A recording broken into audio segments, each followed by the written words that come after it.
Bonjour les CM2, aujourd'hui c'est la suite de la fiche que vous aviez, page 49, exercice 5 à 8, qui était un petit peu difficile, alors je vais vous aider à comprendre les bonnes réponses. Pour l'exercice numéro 5, on vous parlait de la Révolution française qui a lieu en 1789. Et on vous dit que 1789, eh bien, ça a eu lieu depuis depuis plus de 2 siècles et depuis moins de 3 siècles. Est-ce que c'est vrai ou est-ce que c'est faux? Alors pour répondre, voici comment moi je m'y suis prise. On dit que c'est plus que 2 siècles et moins que 3 siècles. C'est-à-dire, si on reprend l'expression siècle, plus de 2 siècles, ça veut dire plus de 200 ans. Et moins de 3 siècles, ça veut dire que ça s'est passé il y a moins de 300 ans. Donc, ça s'est passé il y a 201 ans, 202, 203. En tout cas, il y a un certain nombre d'années, mais toujours entre 200 et 300. D'accord? Donc, il faut garder ça en tête. Eh bien, ça s'est passé il y a combien de temps? Nous sommes en 2020 et ça s'est passé en 1789. L'idée, c'est de calculer combien de temps s'est écoulé entre 1789 et 2020. On peut avancer sur une frise en faisant des petits bonds en avant, ou alors, comme on le sait, 1789 plus combien pour faire 2020, c'est une addition à trous, donc on peut aussi faire une soustraction. 2020 moins 1789. Vous pouviez poser cette soustraction, pourquoi pas si vraiment vous étiez embêté, utiliser la calculatrice. En tout cas, ça nous dit qu'il y a 231 ans que s'est déroulée cette Révolution française. C'était il y a 231 ans. Donc, précisément, il y a à peu près 200 ans, 200 et quelques années. Il y a donc bien plus de 200 ans et moins de 300 ans. Cette phrase est donc vraie. Il fallait répondre vrai. Exercice numéro 6. Vous aviez ici à utiliser des fractions pour exprimer la relation entre différentes unités de mesure de durée. Un siècle, c'est combien de millénaires? Alors un siècle, c'est pas un millénaire, un siècle, ce n'est pas 2 millénaires, un siècle, ben non.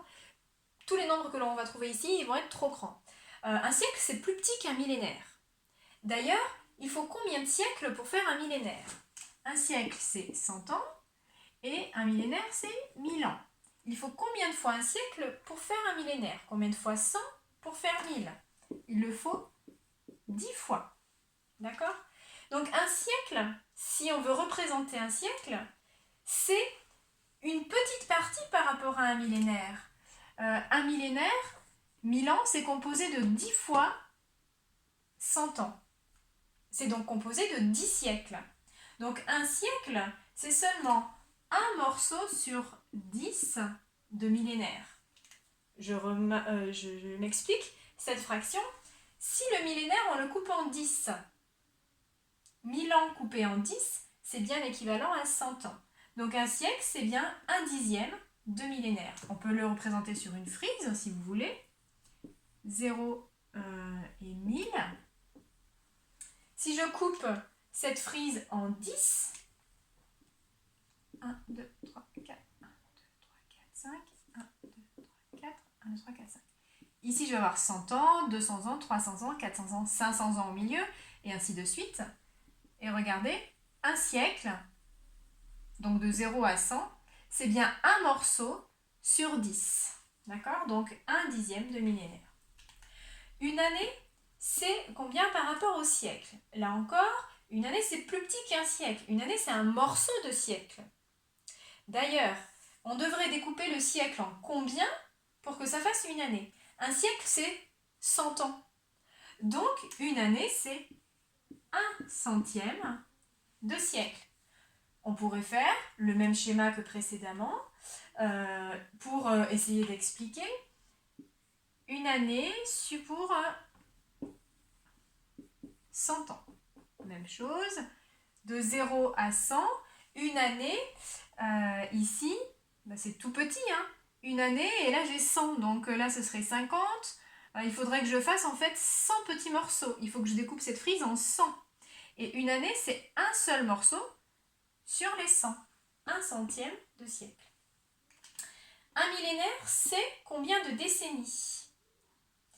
Un millénaire, c'est plus grand qu'une décennie. Donc là, je pouvais utiliser un nombre entier. Un millénaire, eh bien c'est 1000 ans. Une décennie, c'est 10 ans. Il faut combien de fois 10 pour faire 1000? Je vais mettre dessous. Combien de fois 1000 Combien de fois 10 ans pour faire 1000? Combien de décennies pour faire un millénaire? Le 10, il était ici. On avait besoin de multiplier par 100. Donc un millénaire, c'est 100 décennies. Voilà pour l'exercice 6 qui n'était pas évident du tout. On ne vous demandera pas de maîtriser des choses comme ça. Là, ça permettait de réinvestir les fractions, mais dans quelque chose qui était assez difficile quand même. Hein. Voilà.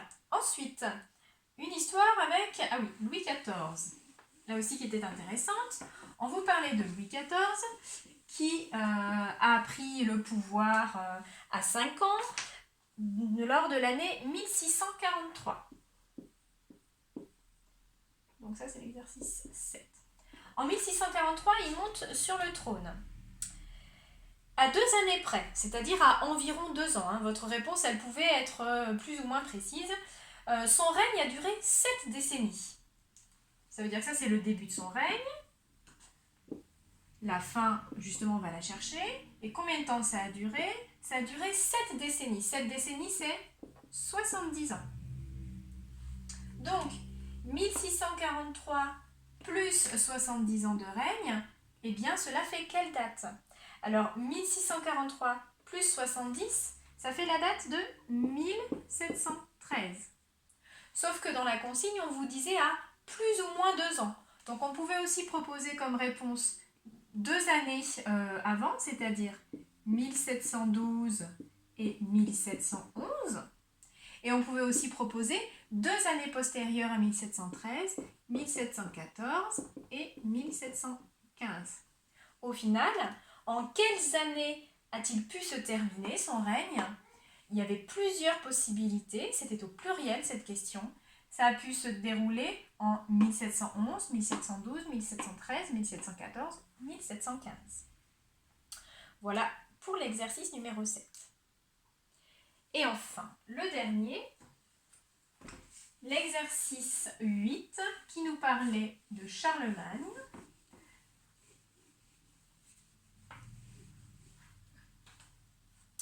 Alors, Charlemagne a été sacré empereur en l'an 800. Depuis cette date, combien de millénaires se sont écoulés? Donc, 800, ça c'est la date de départ. Allez, admettons, si on compte un millénaire qui s'est écoulé à partir de 800, ça nous amène à la date de 1800. Si on imagine qu'il s'est écoulé 2 millénaires, c'est-à-dire 2000 ans, ça nous amène à la date de 2800. Nous sommes en 2020, c'est-à-dire moins que 2800.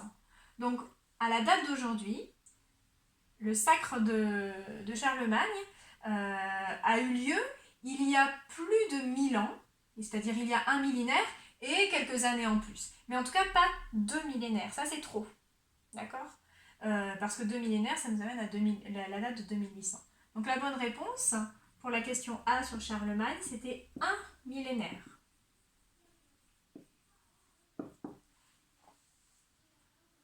Il s'est écoulé au moins un millénaire. Je vous ai dit un millénaire entier plus quelques années. Question B. Combien de siècles se sont écoulés depuis son sacre, toujours? Alors 800 plus... Et alors ici, on va essayer de compter pour aller... Alors nous, on est à peu près à l'an 2000. Hein, on va arrondir pour l'instant, pour faire simple. 800 plus combien pour aller en l'an 2000? Eh bien, cela nous donne 1200. Comment j'analyse ce résultat? Si on était en l'an 2000, ça voudrait dire que le sacre de Charlemagne a eu lieu 1200 ans plus tôt, c'est-à-dire 12 siècles plus tôt. Il y a 12 siècles. Bon, c'est pas encore tout à fait juste, puisqu'on n'est pas tout à fait en 2000. Enfin, remarque si, parce qu'après... oui, ce sont des siècles, pardon. Donc, au pire, on arrivera à 2100, mais ce sera trop grand. Je m'explique. Hop. Si jamais on rajoute un siècle, c'est-à-dire 1300, pardon, ça fera 2100. Donc c'est trop, nous ne sommes pas encore en 2100, on est encore dans les années 2000. Donc c'était bien 12 siècles la bonne réponse. Et enfin, petit c, combien de décennies se sont écoulées depuis l'an 800 pour aller... aujourd'hui nous sommes en 2020, d'accord? Les dizaines, il y en a 202 dizaines. On va travailler avec des décennies, donc c'est-à-dire des paquets de 10. C'est pour ça que j'ai souligné les dizaines. Combien il y a de dizaines à rajouter pour faire 2020? On peut rajouter 1220. 800 plus 1220, ça fait bien 2020. Comment j'analyse cette réponse? Ça, c'est la date du du sacre de Charlemagne. Il s'est passé ensuite 1200 ans sur une frise. D'accord? 800, la date d'aujourd'hui, il s'est écoulé 1220 ans entre les deux. Cette durée, elle représente combien de décennies, c'est-à-dire combien de paquets de 10 ans? Eh bien, les paquets de 10 ans, c'est le nombre de dizaines, c'est-à-dire 122. Il s'est écoulé 122 décennies. La bonne réponse, 122 décennies. Voilà. Donc là, vous faisiez utiliser du vocabulaire assez technique pour faire des calculs sur les durées. Bon, c'était une petite parenthèse, vous trouverez des choses un peu plus simples pour les semaines à venir, ne vous inquiétez pas. Allez, ne perdez pas espoir, bon courage!